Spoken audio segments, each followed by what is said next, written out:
quero compartilhar com vocês aqui,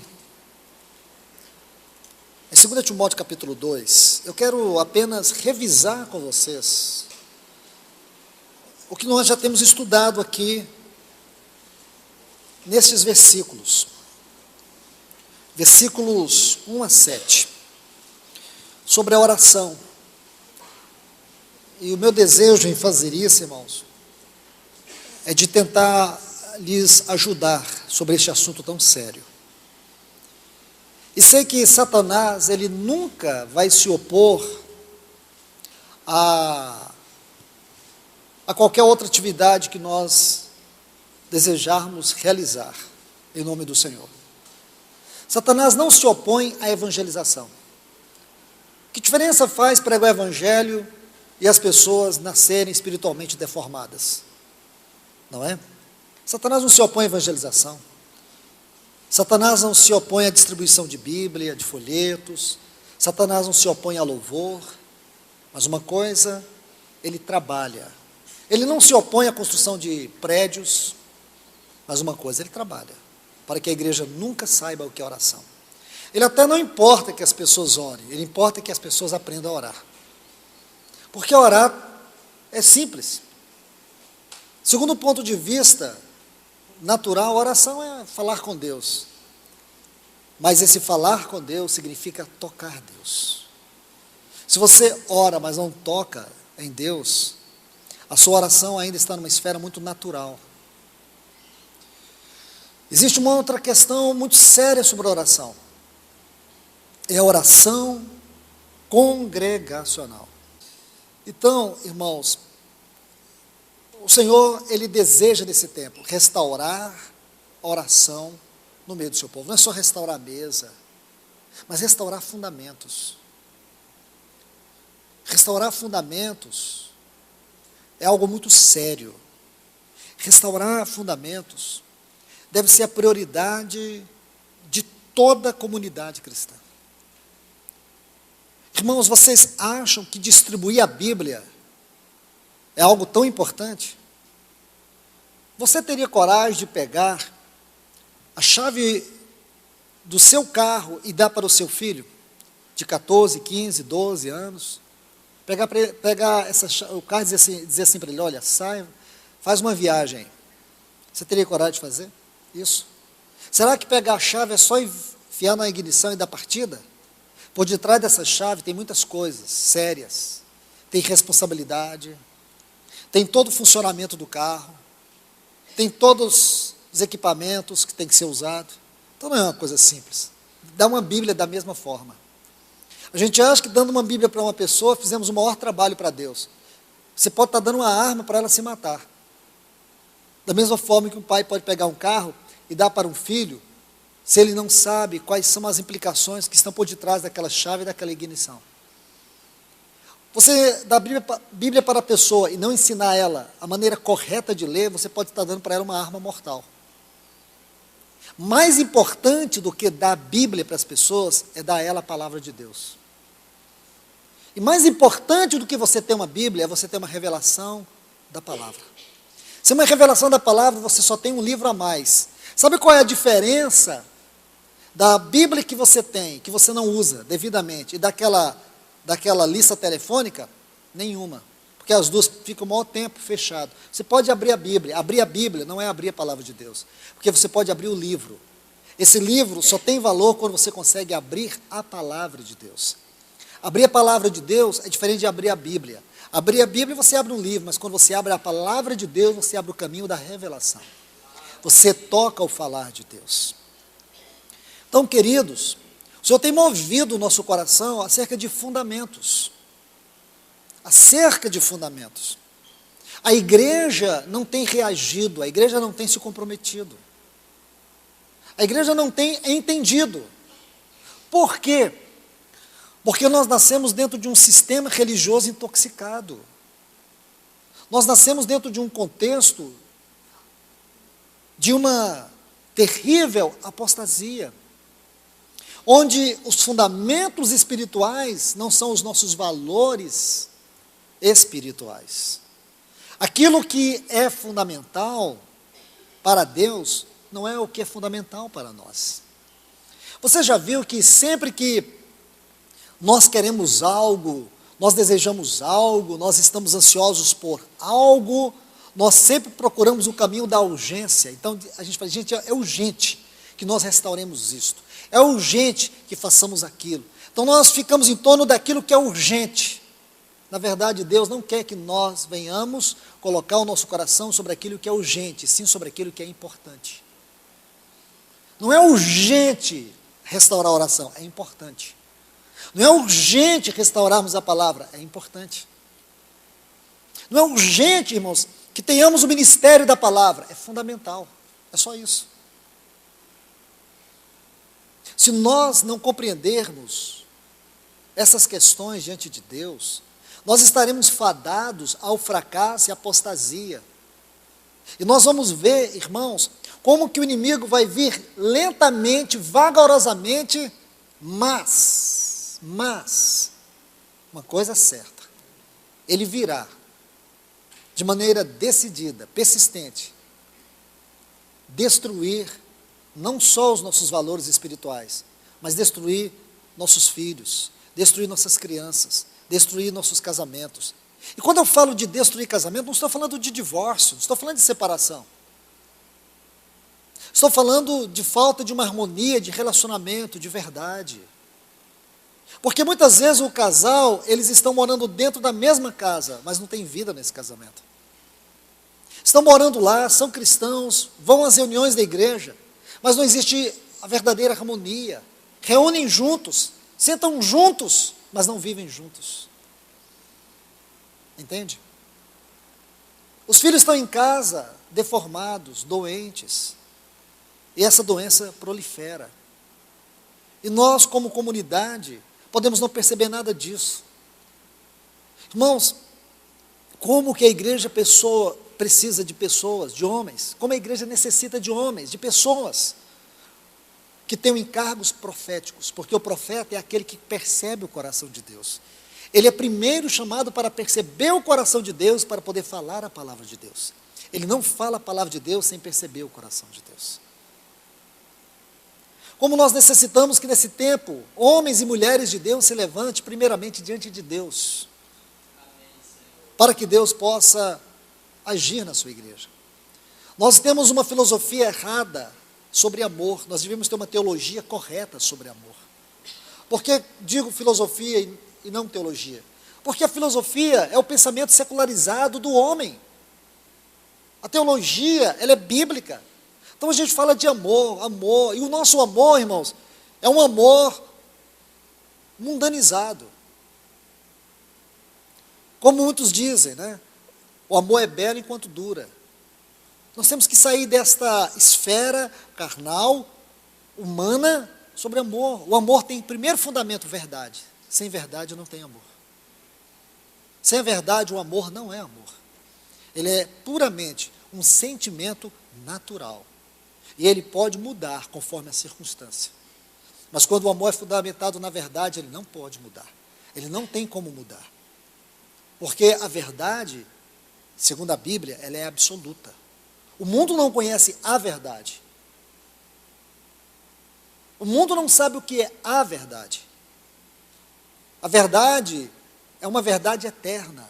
A verdade é o próprio Filho de Deus. Ele disse, eu sou o caminho e a verdade. Então, queridos, é urgente que nós consideremos isso diante do Senhor. Mas também é importante. Porque é para agora. Porque é fundamental. Nós estamos atrasados.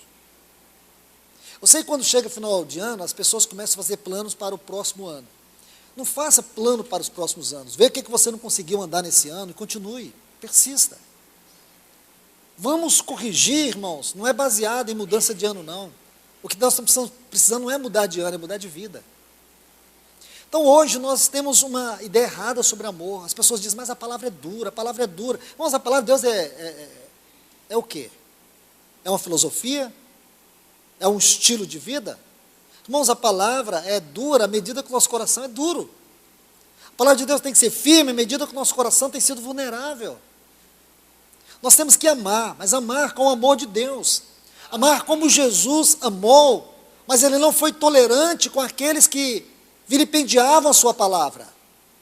Ele não foi tolerante com aqueles que estavam vivendo uma religiosidade paganizada e ainda adornada pelos princípios da lei.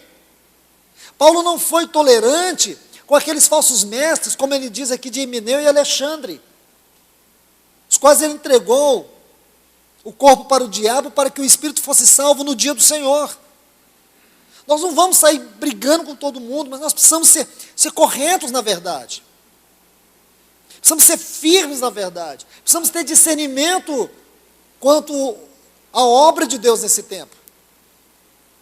O Senhor Jesus está voltando, irmãos. O Senhor Jesus está vindo. Nós não sabemos se Ele vem esse ano, se Ele vai demorar mais alguns anos, mas o que nós sabemos é que Ele vem. Eu creio que todos os irmãos aqui têm essa esperança, têm esse sentimento. Mas, irmãos, o que nós estamos contribuindo com relação à igreja?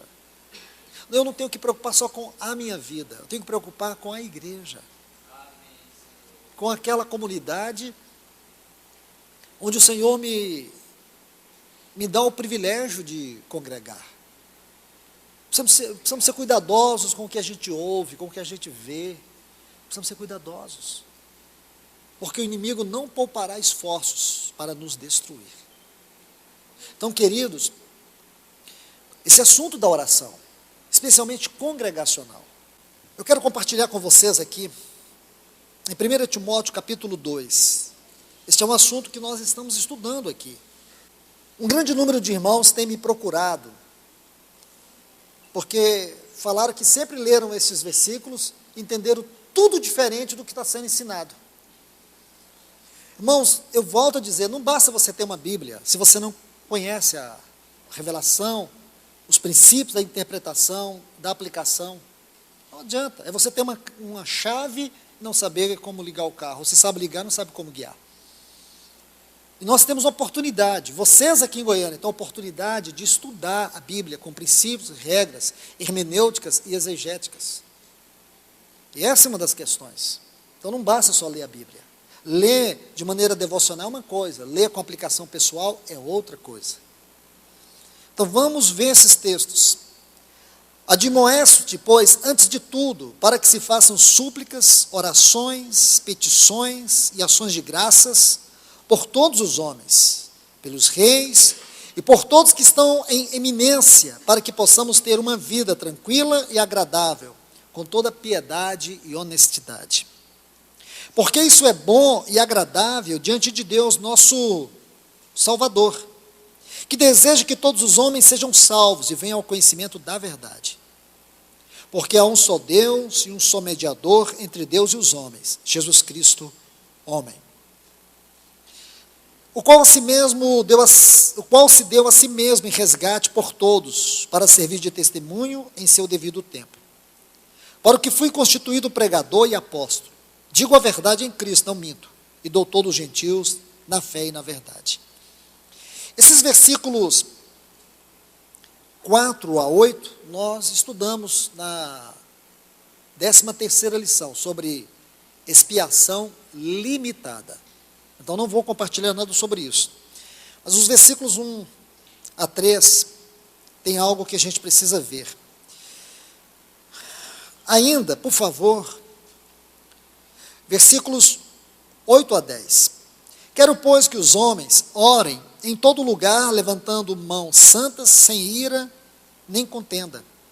Também que, do mesmo modo, as mulheres se ataviem em roupa decorosa, com pudor e modéstia, não com penteado ostentoso, nem ouro, ou pérola, ou vestidos caros, mas com boas obras, como convém às mulheres que professam piedade. Vamos orar. Pai, em nome do teu eterno e glorioso Filho Jesus, pedimos o teu socorro nesta hora, Senhor, para que tu tenhas misericórdia de nós aqui reunidos em teu nome. Abra os teus céus e derrame a tua palavra nos nossos corações, porque tu conheces o quanto nós aqui precisamos da tua palavra. Tu conheces, Senhor, o quanto nós temos resistido à tua palavra, o quanto nós temos dificuldade para aplicar a tua palavra. Mas, Senhor, sê longânimo conosco, Pai. Nos dê tempo nesta noite para que nossos olhos se abram e nós tenhamos percepção da verdade da tua palavra. Nos dê essa oportunidade nesta hora, Senhor. Em nome do teu Filho Jesus. Pai, nós não queremos nos encontrar lutando contra o Senhor. Nós queremos estar no caminho do Senhor. Nós queremos fazer parte daqueles que o Senhor tem chamado nesse tempo para viver tua vontade e preparar o caminho para a volta do teu Filho. Ajuda-nos, Senhor. Ajuda a tua igreja nesta hora com a tua palavra. Em nome do teu eterno Filho Jesus. Amém. Amados, vamos refazer a leitura para que a gente entenda esses textos. Paulo diz assim: admoesto-te, pois, antes de tudo, antes de qualquer coisa. Por que antes de tudo? Porque essa é a prioridade. Porque o assunto é sério. E diz, antes de tudo, que se façam súplicas. A palavra súplicas aqui, o sentido dela fala de profundidade, de algo muito alto, elevado. Essa palavra está aqui para descrever a profundidade da nossa vida relacional com Deus na oração. Depois ele usa outra palavra, orações. Aqui o termo é mais genérico. Este é um termo muito significativo no Novo Testamento. Sua maior ocorrência e exemplos dessa palavra nós vamos encontrar no livro de Atos. E todas as vezes que você ler esta palavra no livro de Atos, você vai ver que ele trata da oração no sentido prático. E aqui vai mostrar a profundidade do nosso viver prático na vida de oração. Aí temos uma outra palavra, petições ou intercessões. Aqui, essa palavra, quando você examina, você descobre que o termo usado por Paulo aqui não expressa o seu verdadeiro significado aqui, petições ou intercessão. Aí você vai ver que esta palavra aqui, no original, ela vem de uma raiz. E quando você estuda a raiz dessa palavra, a palavra é enteux. Então a raiz que forma esta palavra fala de liberdade. Poder estar diante de Deus de maneira livre. Isso é maravilhoso. Aí ele prossegue, e ações de graças. O termo aqui no grego fala de eucaristia, adoração a Deus por suas misericórdias, por sua graça, por seu amor. Essas 4 palavras são fundamentais, porque sem elas vocês não vão continuar a entender o que ele está dizendo. Ele diz, por todos os homens. Irmãos, observe, será que Paulo está nos ensinando aqui que nós devemos orar de maneira indiscriminada, indistintamente, por todos os homens? À primeira vista, é o que todo mundo entende, mas não é. Paulo não está falando disso. Ele não está dizendo para nós orarmos por todos os homens. Um dos grandes erros que nós cometemos é quando você pega um texto, ou uma frase no texto, e traz uma interpretação fora do contexto. Sabe o que você cria? Imediatamente, uma heresia. E quando você comete heresia, você está pecando. Você está pecando porque você está pervertendo a palavra. Você está impedindo o Espírito Santo de te revelar. Você está colocando a sua carne na frente do Espírito. Então não faça isso. Você não entendeu? Leia mais uma vez, 2, 10, leia devagar. Você não entendeu? Então pare de ler. Fala, Senhor, fala ao meu coração. Fala ao meu coração. Irmãos, vou procurar um livro. Não procura nada. Fica aqui. Porque o livro pode até atrapalhar. Fica aqui. Vou contar algo para vocês. Tudo que nós precisamos para interpretar um texto na Bíblia se encontra aqui, no próprio contexto. Todas as chaves, todos os segredos que nós precisamos para que a Bíblia se abra para nós, que o falar de Deus venha a nós, está aqui. Entende? Está aqui. Olha o que ele diz: pelos reis, por todos que estão em eminência, investidos de autoridade. Agora, observe o propósito, para. Essa é uma palavrinha muito importante no Novo Testamento, porque ela designa propósito. Para que possamos ter uma vida, essa palavra vida aqui é o termo bios, fala da vida no sentido do curso natural, fala da vida em relação aos nossos negócios, fala da vida em relação aos recursos deste mundo. Resumindo, fala do nosso viver dia a dia. Você não trabalha? Você não tem casa, tem carro? Você não tem responsabilidades? Tudo isso que rege a vida natural é bios. É bios. Então ele está falando disso, para que a nossa vida natural, em relação às coisas, em relação aos recursos deste mundo, em relação aos desejos nessa terra, em relação a tudo que diz respeito à minha vida nesse mundo, ele diz, para que tenhamos uma vida, ou para que tenhamos uma vida tranquila, agradável, com toda piedade. A palavra piedade é o termo grego eusebeia, fala de reverência. É o termo que descreve a vida cristã. Para que nós tenhamos uma vida cristã, agradável, tranquila, nós temos que orar por todos esses homens. Não é para eles ter, não? Não, é para nós ter. Irmãos, sejam honestos, me ajude. De repente eu estou vendo algo errado. Será que o texto aí sugere que eles têm que ter uma vida boa, ou nós que temos que ter uma vida agradável? É nós, ou são os homens, ou são os reis? Nós? Então, nós não temos que orar, então, né, para eles? Está vendo a pergunta? Então nós não temos que orar pelos governantes, pela Dilma Rousseff, para Deus abençoar ela, salvar ela. O texto está mandando aqui, orar por ela, para Deus salvar ela. Lá embaixo diz, irmão, não crie pretexto. Embaixo ele está falando de outra coisa. Ele está falando do Senhor. Ele está falando da sua morte expiatória, no sentido que está de acordo com o propósito e a mente de Deus. Aí é o assunto da expiação limitada, que é outro assunto. Então escute, ele diz, para que possamos viver uma vida. A palavra viver, aí, eu estou lendo aqui na Reina Valera, o sentido de viver, está na sua Bíblia, na atualizada, é um termo grego, é guiar através de. Para que a sua vida seja guiada, segundo o curso deste mundo, de modo que você possa viver piedosamente, tranquilamente, em paz. Aí vamos entender. Versículo 3, porque isso é bom. O que isso é bom? Isso é bom o quê? Que nós oremos por todas as pessoas indiscriminadamente, ou que nós oremos por eles, porque, irmãos, todos nós que estamos aqui, de uma maneira ou de outra, temos nossa vida limitada pelos homens deste mundo, ou não temos? Ou você vai chegar no seu trabalho a hora que você quer? Ou você não tem um chefe que é chato, que te persegue só porque você é cristão ou cristã? Quem aqui não tem passado por isso? Quem aqui não sente muitas vezes oprimido nesse mundo por servir a Deus? E você não pode nem explicar o que está acontecendo no mundo espiritual.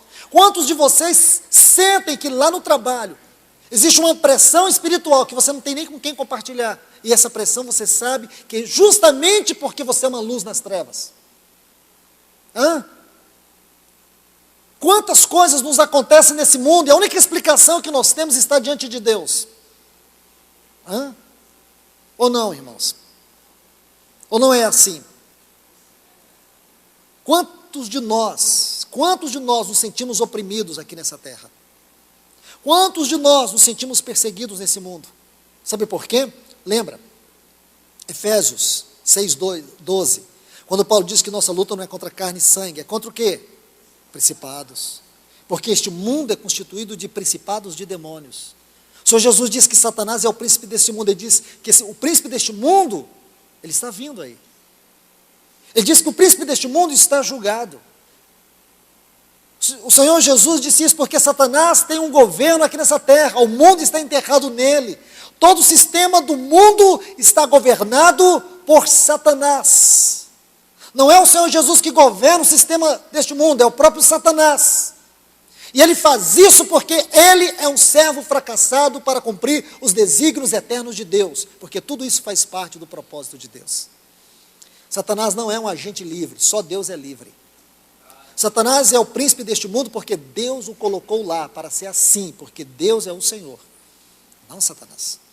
Aí ele diz que nossa luta é contra principados, príncipes, regiões desse mundo são estabelecidas por principados. Lembra quando Daniel estava orando? Ele orou 21 dias. Quando o anjo voltou para trazer a resposta para ele, disse para ele: Daniel, homem muito amado, desde o primeiro dia que você dispôs a orar, tua oração tinha sido respondida. Mas por que atrasou 21 dias? Aí ele vai dizer, sabe por quê? Porque o príncipe do reino da Pérsia é como que me resistiu. Há uma resistência espiritual. Irmãos, irmãs, deixa eu lhes dizer algo. Um dos grandes enganos que pode residir no nosso coração é nós acharmos que não existe um mundo espiritual.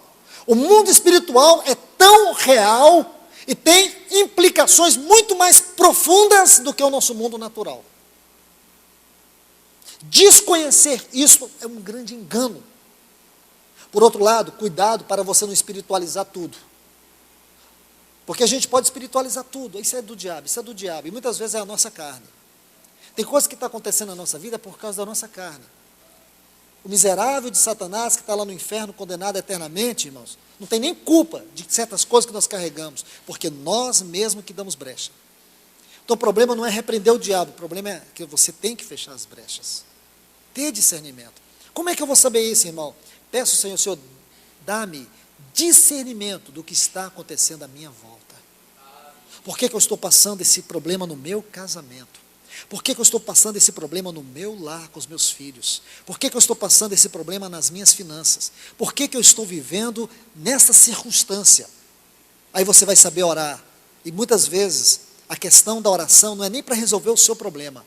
A questão da oração é para mostrar para você onde está o problema. Sabe onde você vai mudar a situação? É com atitude. Entende? É com atitude. A gente quer colocar tudo no balcão de Deus e deixar que Ele resolva. Mas muitas coisas, a responsabilidade de resolver é nossa. Como que eu vou saber? Discernimento. Cresça na palavra, cresça no Espírito, ande com o Senhor, Ele vai te mostrar. Então, queridos, aí diz principados, depois potestades. Essa é uma palavra mais forte, porque fala de demônios resistentes, com grande força. E tem demônios resistentes com grande força? Tem. Você lembra que Judas cita de uma das batalhas espirituais de Miguel contra um dos principados do governo das trevas? Ele não ousou lhe proferir uma palavra que pudesse denegri-lo por uma questão de autoridade. Você vê, irmãos, que existe na esfera celeste, também existe uma questão de autoridade, que os próprios demônios respeitam. Diferentemente de nós, irmãos, essas guerras todas no mundo espiritual não é contra os anjos de Deus, os anjos de Deus são ministros ao nosso favor. Todas essas guerras no mundo espiritual visa nós, visa a igreja, visa nós de maneira individual e visa nós de maneira coletiva. E a autoridade máxima de Deus, na sua expressão, não está com os anjos, está comigo e com você. Jesus diz, é-me dado todo o poder nos céus e na terra, portanto, ide. Estão vendo? Para quem que ele deu essa ordem? Para os anjos? Não, para nós. A autoridade sobre a igreja é muito maior do que a autoridade sobre os anjos. Porque os anjos são ministros ao nosso favor. E o testemunho de Deus na terra, Deus não está requerendo dos anjos, Deus está requerendo da sua igreja. A igreja é a expressão da autoridade do governo dele aqui nessa terra. Então, queridos, principados, potestades, ele usa uma outra palavra, dominadores deste mundo tenebroso. O termo aqui fala de demônios que atuam em todas as esferas, em todas as instâncias do governo do mundo. Seja na saúde, na política, na educação, onde quer que você imagine, em todas as instâncias, em todas as esferas, esses demônios estão atuando. Veja a corrupção na segurança, veja a corrupção na saúde, na política em geral. Quem é que está por detrás, regendo toda essa imundícia? Esses cosmocratos, esses dominadores deste mundo tenebroso. E por último, hostes espirituais da maldade atuando nas regiões celestes. São os demônios do baixo escalão. Então, queridos, por que nós temos que orar? Porque este mundo é um sistema corrompido e governado por Satanás. Satanás tem usado os homens, Satanás tem usado as autoridades, os governantes deste mundo, para mentir, para enganar, para corromper. Queridos irmãos e irmãs, veja quantas leis que ferem a dignidade de Deus, que ferem a santidade de Deus, que ferem a palavra de Deus. Esses homens têm aprovado, ferem o caráter de Deus.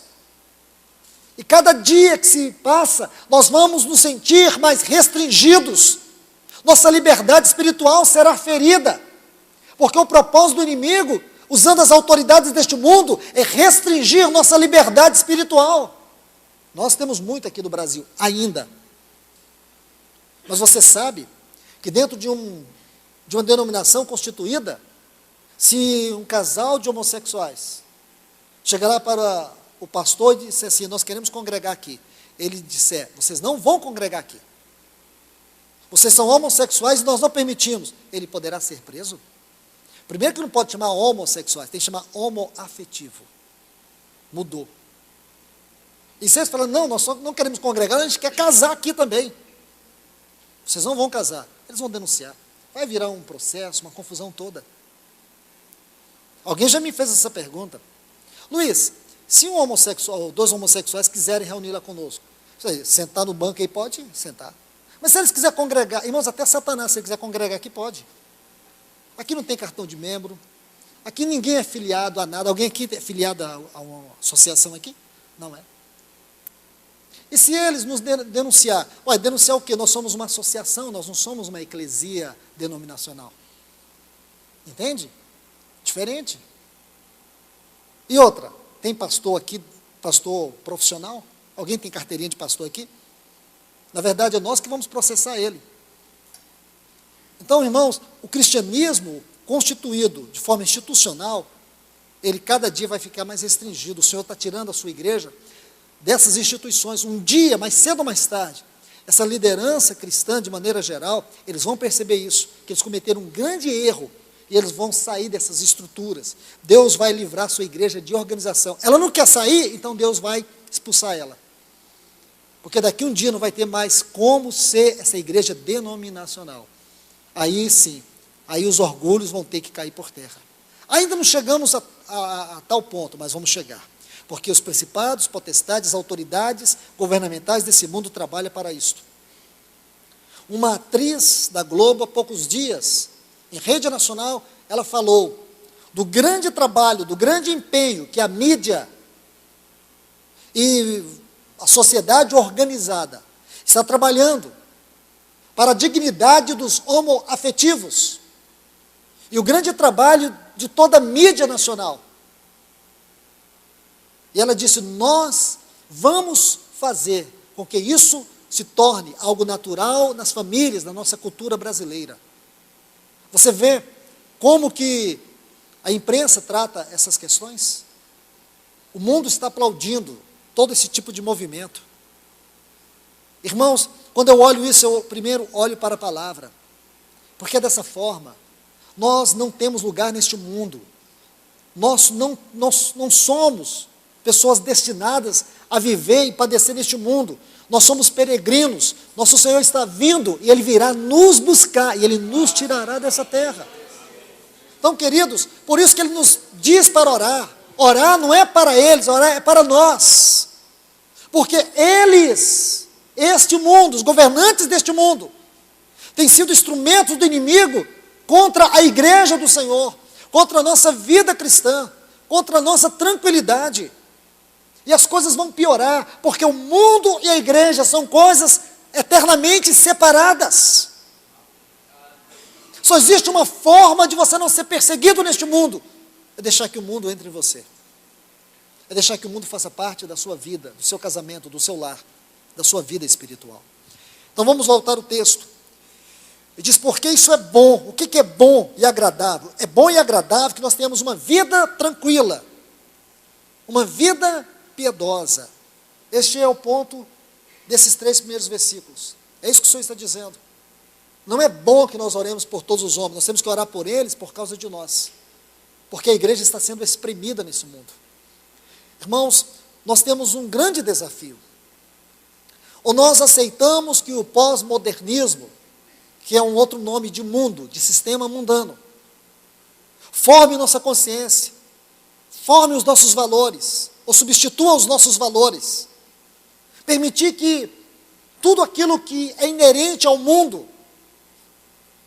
venha nos seduzir lentamente, e assim nossa maneira de pensar, nossa maneira de ler a palavra, nossa maneira de interpretar a palavra, nossa maneira de tratar com os nossos filhos. Irmãos, que ponto delicado é esse?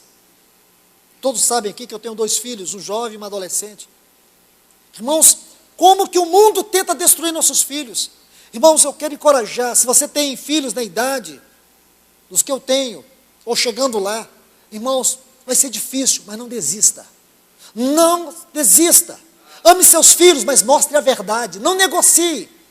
Não pense que negociar é o melhor caminho, porque a sua vida tem que estar diante de Deus. Eu digo sempre isso à minha esposa. Nós temos que ter uma vida diante do Senhor, porque a luta aparentemente é tão desigual, irmãos.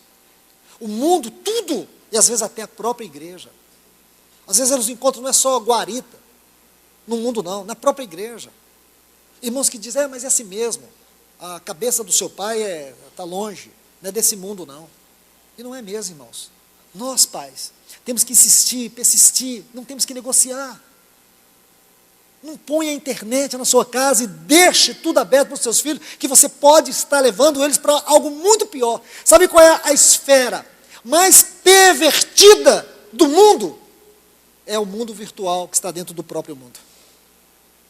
Então os pais dão um computador para o filho em casa e deixam ele à vontade. Não faz isso, irmãos. Não permita que sua filha adolescente, seu filho adolescente, tenha uma página numa rede social. Não permita, irmãos. Ah, mas tem que ter por causa do colégio. Mentira. É mentira deles.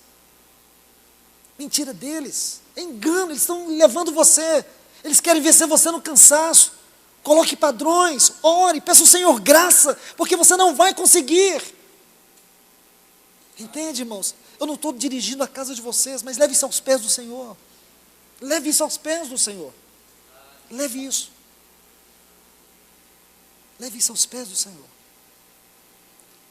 Porque tem um mundo aí para destruir nossos filhos. Tem um mundo aí que quer acabar com eles. E eles querem, irmãos. Eles querem. Sabe por que eles querem? Vou dizer para vocês por que eles querem. Porque nós estamos resistindo ao Senhor e não estamos cooperando com o Espírito Santo para que aqui se torne um lugar para a satisfação de Deus. Se não é um lugar para a satisfação de Deus, muito menos será para os nossos filhos. Entende? Nós temos que apressar isso. Veja onde você está sendo deficiente nessa edificação. Veja onde você não está cooperando nessa edificação. Meu irmão, minha irmã, amém pela sua casa. Se você diz, não, irmão, isso tem nada a ver comigo, graças a Deus eu consigo guardar meus filhos. Irmão, não se contente com seus filhos, com a sua casa. Olhe para a casa do seu irmão. Lembra, restauração de Neemias, os muros, um edificava a casa de frente da do outro. Irmão, então se a sua casa está bem, me ajuda com a minha. Me ajuda com os meus filhos. Me ajuda. Ajuda o outro irmão. Não fique falando mal dos filhos dos irmãos. Abrace eles. Dê sua vida por eles. Ore por eles. Chore por eles. Entende? Não seja tão egoísta. Não tome a sua casa, não pegue a sua casa. Coloque trancas nela. Para que os irmãos não participem. Para que os irmãos não desfrutem do que o Senhor tem te dado. Abra a sua casa. Coloque os irmãos na sua mesa. Compartilhe. Ajude. Fortaleça uns aos outros. Sustente uns aos outros. Vamos fazer isso como igreja, irmãos. Vamos fazer isso como igreja, para que o Senhor encontre entre nós um lugar do seu prazer, e Ele vai atrair os nossos filhos. Ele vai atrair.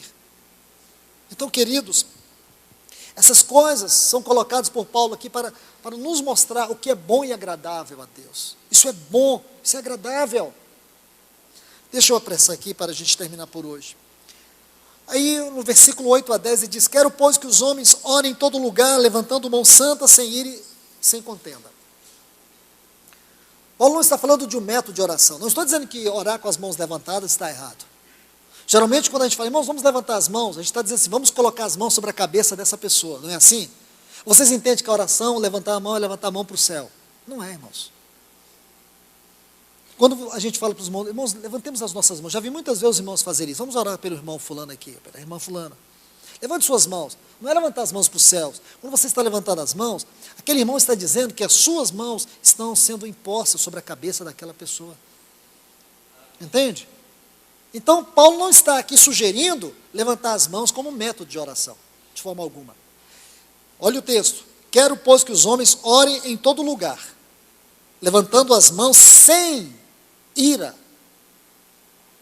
A palavra aqui é muito interessante. Sem ira, sem maldade, sem maus desígnios, que é a tradução do original.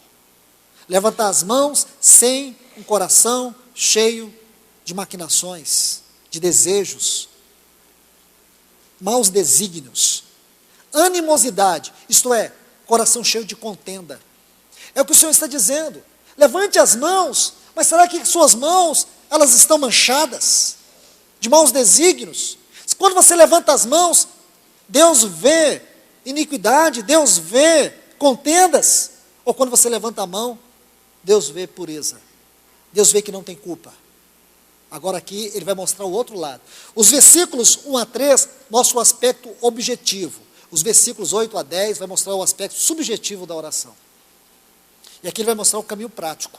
Então, quando nós vamos orar, se nós desejamos, aqui primeiro, no versículo 1, ele vai colocar 4 degraus da oração. Nós temos que orar a Deus adorando pelas suas misericórdias. Nós temos que orar, mas aí entra a outra palavra, nós temos que ter liberdade em estar diante do Senhor. Nós temos que orar com liberdade, mas não somente orar com liberdade, nós temos que fazer da oração a nossa vida prática. Isto é, na minha vida prática, na tua vida prática, meu irmão, minha irmã, a oração tem que estar presente. E por último, não somente isso, a oração, ela deve nos levar a uma esfera mais alta, mais elevada do nosso relacionamento com Deus. Então aqui você vai ver que se nós queremos estar diante de Deus, aqui na terra nós temos que desfrutar da presença de Deus. Sem desfrutar da presença de Deus, nós jamais conseguiremos estar diante de Deus. Qual é o grande problema da oração?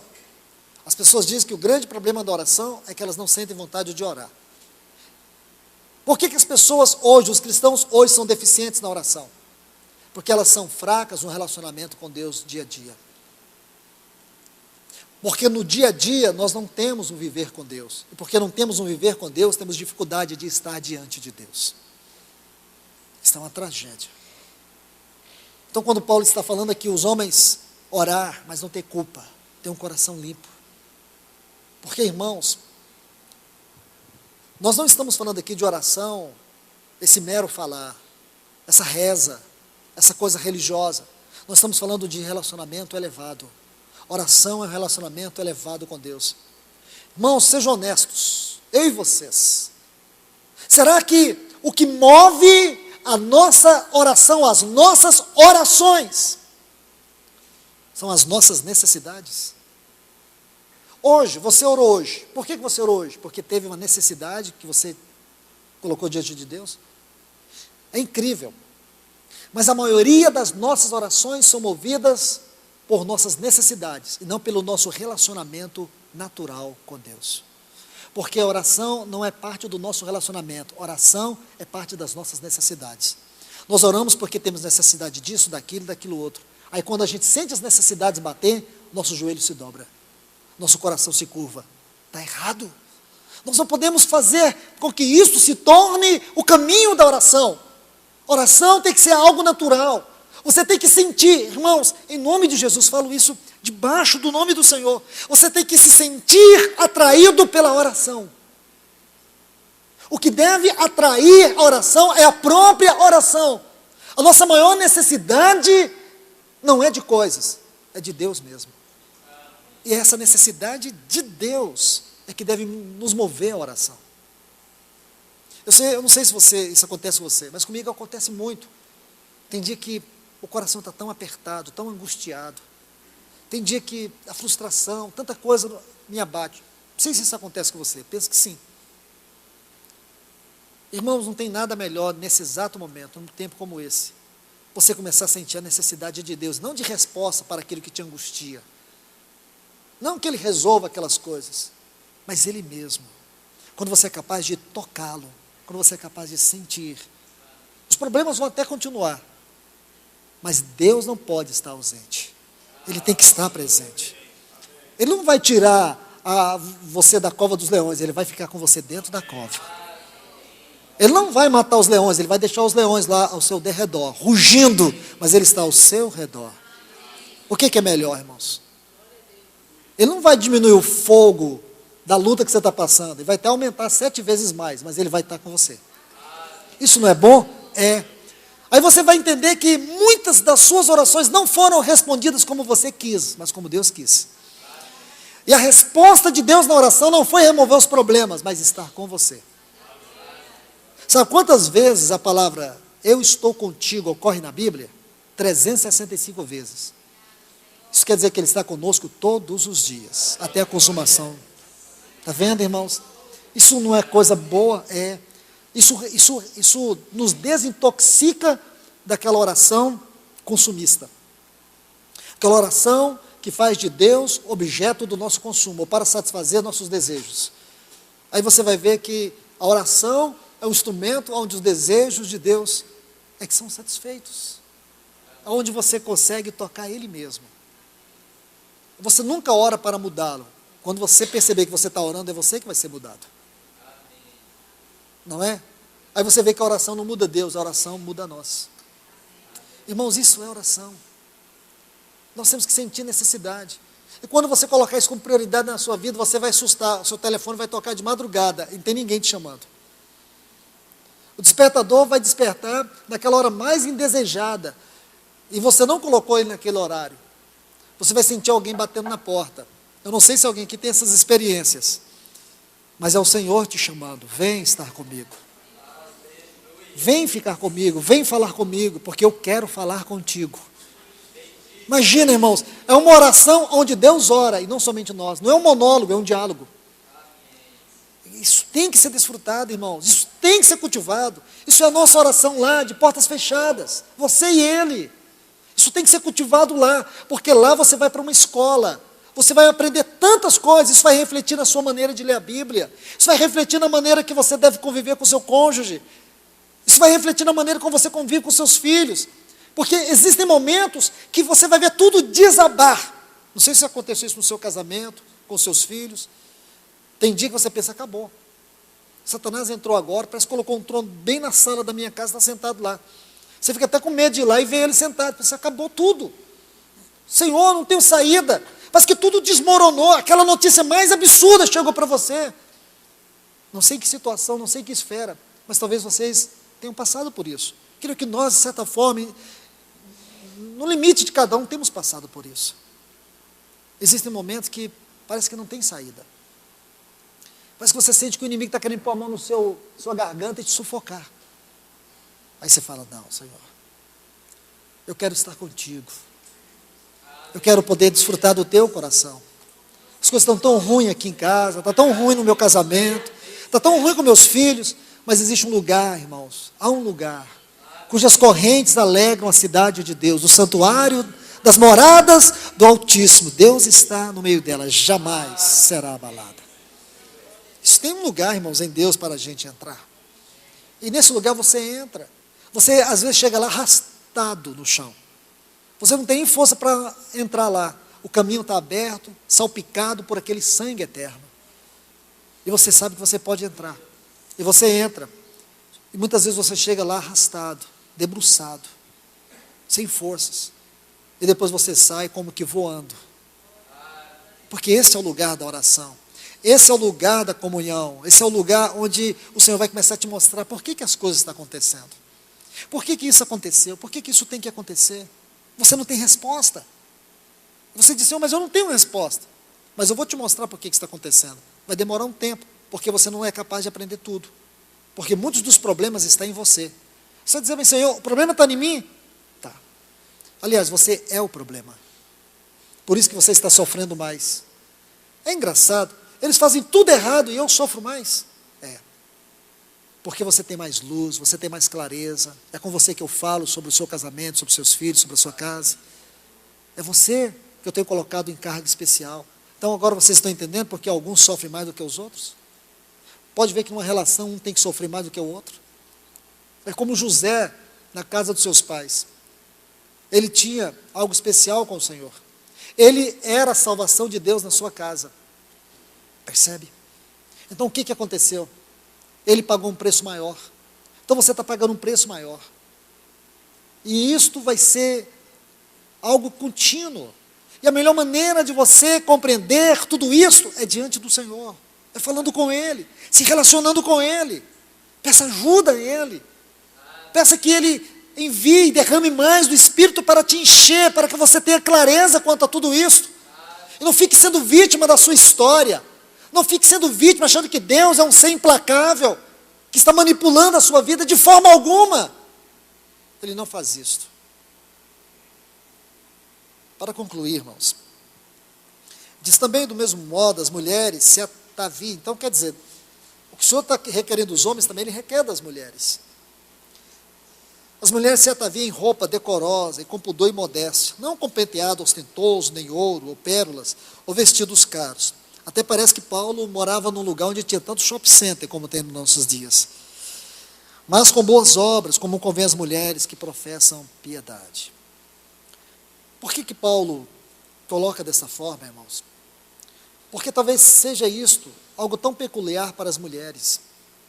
Talvez seja isto que as mulheres tanto se satisfazem. Eu posso ver aqui duas coisas. Eu não sei se vocês conseguem ver assim. Se eu estiver errado, vocês têm liberdade de me corrigir. Parece que quando Deus fala com os homens aqui, levantando as mãos, sem ira, sem animosidade, né? Sem maus desígnios, Ele está falando de coisas interior. Mas quando Ele fala da mulher, fala de coisas exteriores. Isso é tão sério, irmãos. Porque muito dos pecados dos homens é o que fica escondido no coração. Aquilo que a mulher não vê, que ninguém sabe, não é? Aquilo que os homens costumam fazer quando estão sozinhos, lá na internet, vendo filme, essas coisas que a gente fica armazenando dentro. Mas a mulher ela expressa no seu exterior aquilo que está dentro. O homem consegue esconder, a mulher não consegue esconder. A mulher vai se expondo, ela fica exposta, e é justamente isso que Paulo está dizendo. O homem, ele consegue esconder a falsa piedade. A mulher, ela expressa de maneira errada a piedade. E tudo está errado. Tanto esconder como expressar de maneira errada, não agrada ao Senhor e atrapalha a oração. Se os pecados ocultos que nós guardamos, levantamos as mãos, mas Deus sabe se elas estão puras ou não. Isso aqui revela a nossa mente e o nosso coração. E aqui ele fala da leviandade, de uma mulher leviana, de uma mulher que vive uma vida chamando a atenção para si, de uma mulher que suas vestes está denunciando algo interior. O homem está ocultando, mas a mulher está denunciando. E a Bíblia diz que isso é errado. Isso atrapalha a oração. Isso atrapalha. Porque diante dos homens, se nós não conseguimos expressar uma vida piedosa, imagine diante de Deus. É o que Paulo está falando. O assunto é oração, irmãos. Ele não está colocando método de oração. Siga nessa linha e você vai ver o que ele está falando. Você vai conseguir perceber a mente do Espírito quando ele revelou esta carta para Paulo, ou esta porção. Isso é tão sério, irmãos, porque nós vivemos hoje uma vida onde a mulher se tornou objeto. Me perdoe as irmãs, não estou falando de vocês, estou falando da mulher do mundo. Mas o pior é quanto isso tem reflexo na igreja. É como muitas mulheres querem copiar as mulheres do mundo. Muitos trajes, muitas condutas não mostram piedade, mostra leviandade. Então nós vivemos num mundo assim, onde as pessoas vivem chamando a atenção para elas mesmas. Eu queria falar para as irmãs com todo o amor e respeito, não chame atenção para você, mostre Cristo através de você, mostre Cristo através das suas roupas, mostre Cristo através da sua conduta. Quando a gente examinou essas palavras aqui, quando a gente estava estudando, essa palavra, na minha Bíblia está pudor, aqui na Reina Valera. E quando a gente estudou essas palavras, elas tinham um significado, elas têm significado muito importante. Quando ele diz pudor e modéstia, aí aqui em Hebreus 12, 28, vai falar de reverência. A mulher tem que se portar, se vestir de modo reverente. E o que significa reverente? Honrar a Deus.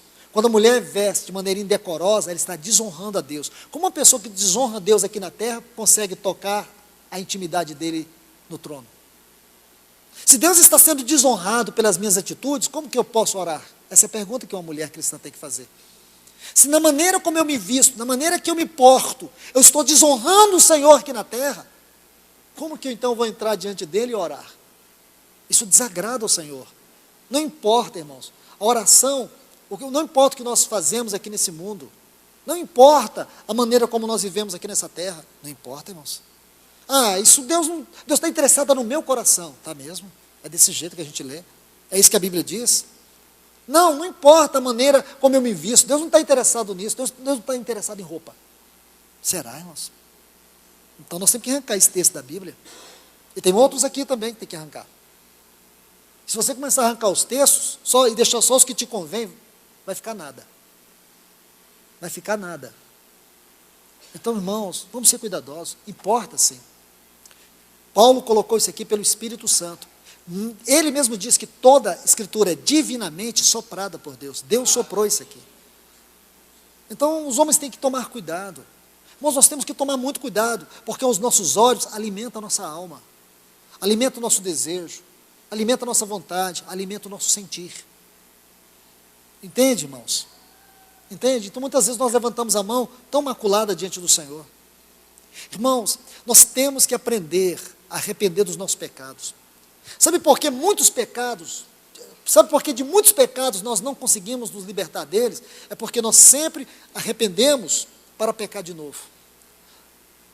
Você não precisa confessar seus pecados para mim nem para ninguém. A Bíblia não ensina isso, nós temos que confessar nossos pecados. Aí você diz, irmão, diz sim, Tiago falou, para nós confessar nossos pecados aos outros. Irmãos, volto a dizer, não pegue a Bíblia de qualquer jeito, senão você vai bater o carro e vai provocar a morte. Lembra, esse detalhe é tão simples. A palavra ali, pecados, confessai os vossos pecados uns aos outros. Quando você descobrir que a palavra ali não é hamartia no grego, que é a palavra pecado, ali é fraquezas. E é uma das coisas que mais a gente faz é confessar nossas fraquezas. Mas eu tenho dificuldade na oração.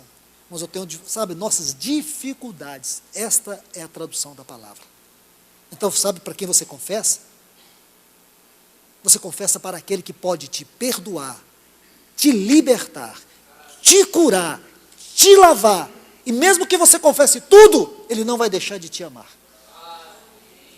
Agora eu vou chegar ali no Rogério e falar, Rogério, vou abrir meu coração para você. Irmãos, nunca mais ele olha na minha cara. Meu Deus, ele vai fugir. Entende? Eu vou falar, Rogério, eu preciso confessar, vou abrir meu coração para você hoje, como eu nunca abri. O Rogério vai mudar de Goiânia, nunca mais ele vai querer. Meu Deus do céu, esse é o coração dele, e é o seu também, é todos os nossos corações. Ele é desesperadamente corrupto. Só pode ser aberto diante da graça de Deus. Então faça isso. Vá até Ele. Fale, Senhor, não deixe que as minhas iniquidades, os meus pecados, os maus desígnios do meu coração atrapalhem minha vida de oração. Assim também as irmãs. Senhor, será que eu, no meu viver, na minha conduta, estou expressando um coração maculado, leviano? Me ensine a ser piedosa. Porque o seu problema não está com a roupa que você veste. O seu maior problema está na vida de oração que você não consegue viver. Talvez aqui está a explicação por que a igreja ora tão pouco. Porque nós temos vivido uma vida cheia de culpa diante do Senhor. Nós temos vivido uma vida tão leviana. Nós temos expressado o Senhor de maneira tão errada. Meus irmãos, que Deus os abençoe.